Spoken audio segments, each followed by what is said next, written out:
வணக்கம் நண்பர்களே, நான் உங்கள் விஜய். இன்னைக்கு நம்ம வீட்லயே செஞ்ச ஹோம்மேட் சிக்கன் பிரியாணி ரெசிபி தான் பார்க்க போறோங்க. கறி பிரியாணி செம்மையா சமைக்கிறோம், பயங்கரமா ருசிக்கிறோம். முதல்ல ஸ்டவ்வை பற்ற வச்சுக்கலாம்.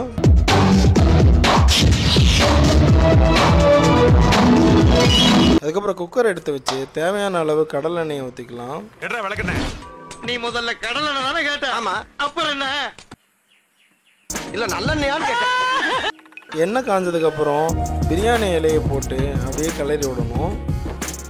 அதுக்கப்புறம் ஸ்லைஸியாக கட் பண்ண பெரிய வெங்காயத்தை போட்டு பொடி பொடியா நறுக்கி அப்படியே மேலாப்ல பரபர தூவி விட்டு நல்லா பொன்னிறமாக ஆனதுக்கப்புறம் கோல்டன் கலரில் வரணுமா? கோல்டன் ஸ்பேரோ ஏன் ஆரோ. அதுக்கப்புறம் 3 பச்சை மிளகாயை போட்டு அப்படியே கிளறி விடணுங்க. மேலாப்ல பரபர தூவி விட்டு சரிங்க. இப்போ இஞ்சி பூண்டு பேஸ்ட் போட்டுருங்க. போட்டு நல்லா கலரணுங்க. பாய் வீட்டில் செய்கிற அந்த டேஸ்ட் வரணும் வரணும் வரணும். அதுக்கப்புறம் கொத்தமல்லி இலை புதினா இலையெல்லாம் போட்டு அப்படியே கிளறி விட்டு ஒரு 2 தக்காளி கட் பண்ணி வச்சிருந்த எடுத்துக்கிட்டு அதையும் அதில் போட்டு கிளறிக்கலாங்க. மஞ்சள் தூள் போடுறோம், கரம் மசாலா,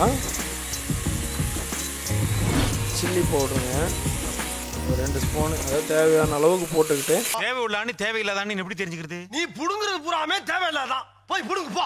அப்படியே கிளறிக்கலாம். பொத்துனாப்ல அப்படி ஒரு பரட்டு இப்படி ஒரு பரட்டு அப்படி பரட்டி விட்டு அதுக்கப்புறம் சிக்கனை வாஷ் பண்ணி வச்சுருக்கோம், அதை அப்படியே ஒரு பவுலில் எடுத்து அப்படியே போடுறோங்க. அதையும் அப்படியே நல்லா ஒட்டாமல் கிளறி விடணுங்க.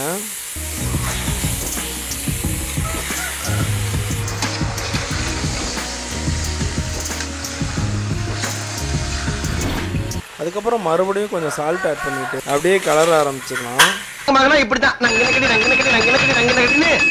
கொஞ்ச நேரம் அப்படியே வெந்ததுக்கப்புறம் ஊற வச்ச அரிசியை அப்படியே போட்டு லைட்டாக கிளறி விட்டுடலாம். அதுக்கப்புறம் தேவையான அளவு தண்ணியை ஊற்றி விட்டு லைட்டாக உப்பு போட்டு மீண்டும் மீண்டுமா குக்கர் மூடியை போட்டு மூடி வச்சிடலாம். வாங்க சார் வாங்க சார் வாங்க. பார்த்தாச்சா? மூடிடலாமா மூடியாச்சு. வரும் பாருங்க விசில்.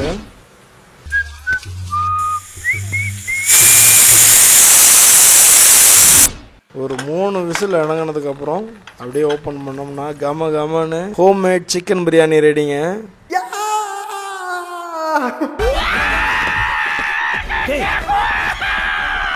என்னடாச்சு? பிரியாணி செஞ்சாச்சுடா, பிரியாணி செஞ்சாச்சு. எப்படி சூப்பராக இருக்குங்களா? அது மேலே அப்படியே புதினா இலையை போட்டு அப்படியே ஒரு கிளறி எடுத்தோம்னு வச்சுக்கோங்களேன், சூப்பரான சிக்கன் பிரியாணி ரெடி. அதுக்கப்புறம் சிக்கன் பிரியாணிக்கு சைடிஷாக ரத்த பொரியல் செய்யலான்னு ஆட்டு ரத்தம் வாங்கிட்டு வந்துடணும். அப்படியே பொரியல் மாதிரி செஞ்சு வச்சுட்டோம். யாரெல்லாம் சிக்கன் பிரியாணிக்கு ரத்த பொரியல் செஞ்சு சாப்பிட்ருக்கீங்கன்னு சொல்லி கமெண்ட்டில் சொல்லுங்கள். மைசூர் போண்டாவுக்கு தேவையான பொருள் என்னென்னா கடலை மாவு, வெங்காயம், பச்சை மிளகாய், புதினா இலை, கருவேப்பிலை, கொஞ்சம் உப்பு போட்டு அதெல்லாம் ஒன்றா போட்டு லைட்டாக தண்ணி ஊற்றி சட்டியை வச்சு எண்ணெய் ஊற்றி காஞ்சதுக்கப்புறம் அப்படியே சின்னதாக எடுத்து போட்டு பொரிச்சு எடுத்தோம்னா சூப்பரான டேஸ்ட்டில் மைசூர் போண்டா ரெடிங்க.